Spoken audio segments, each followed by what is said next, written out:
1-2 नवंबर की दरमियानी रात एक खबर आई।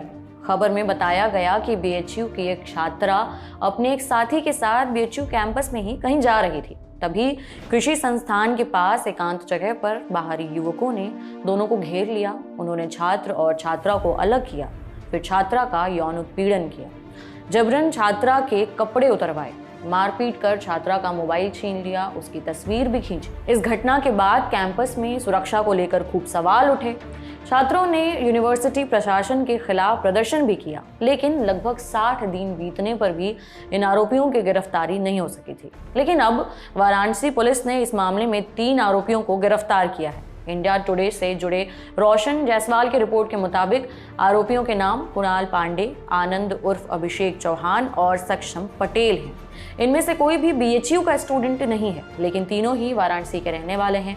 पुलिस ने आरोपियों के पास से घटना के दिन इस्तेमाल की गई मोटरसाइकिल भी बरामद की। आरोपियों में से तीनों बीजेपी की आईटी सेल के सदस्य बताए जा रहे हैं। तीनों आरोपियों की बीजेपी के कद्दावर नेताओं के साथ तस्वीरें भी सोशल मीडिया पर तेजी से वायरल हैं। सक्षम पटेल ने अपनी फेसबुक आईडी में खुद को कन्वीनर आईटी सेल वाराणसी महानगर @बीजेपी उत्तर प्रदेश बताया हुआ है। दूसरे आरोपी कुणाल पांडे की फेसबुक प्रोफाइल पर metropolitan coordinator in the BJP IT cell in Varanasi लिखा हुआ है। वहीं दैनिक भास्कर की खबर के मुताबिक तीसरा आरोपी अभिषेक चौहान कार्य समिति सदस्य बीजेपी आईटी सेल वाराणसी महानगर है। उधर तीनों आरोपियों के पकड़े जाने और उनके संभावित बीजेपी कनेक्शन के बाद इस मामले में राजनीति शुरू हो गई है। समाजवादी पार्टी के अध्यक्ष अखिलेश यादव ने भी अपने एक्स अकाउंट पर एक ट्वीट कर बीजेपी पर निशाना साधा है। उन्होंने भी दावा किया है कि गिरफ्तार किए गए आरोपी बीजेपी से जुड़े हैं और उन्हें पार्टी का संरक्षण मिला है।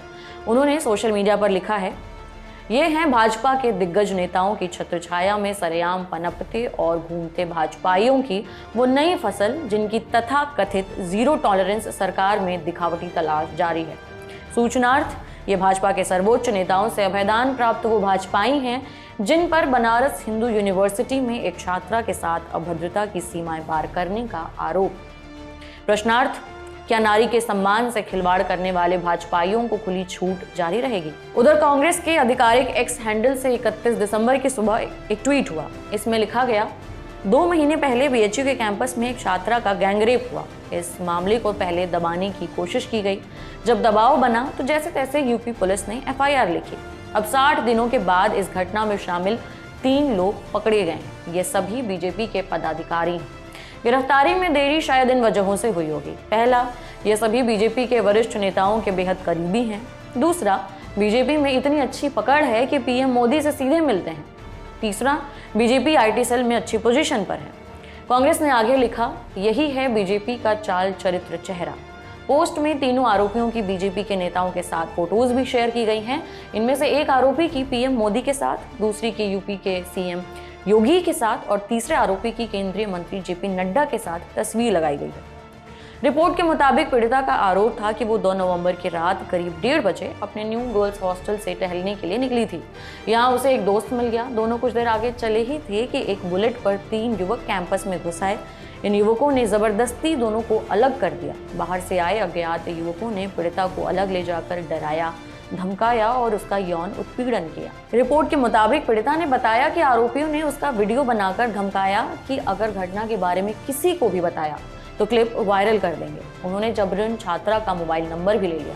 इस घटना के बाद बीएचयू के छात्रों ने जमकर विरोध प्रदर्शन किया था। छात्रों की मांग थी कि जल्द से जल्द सभी आरोपियों को पकड़कर उन्हें कड़ी सजा दी जाए। साथ ही सुरक्षा के लिहाज से आईआईटी कैंपस की बाउंड्री को अलग कर दिया जाए और कैंपस में किसी भी बाहरी को आने की अनुमति ना हो। आपके लिए ये खबर लिखी थी मेरे साथी रविराज ने। मेरा नाम उपासना है और आपको ये खबर कैसी लगी हमें ज़रूर बताएं कमेंट बॉक्स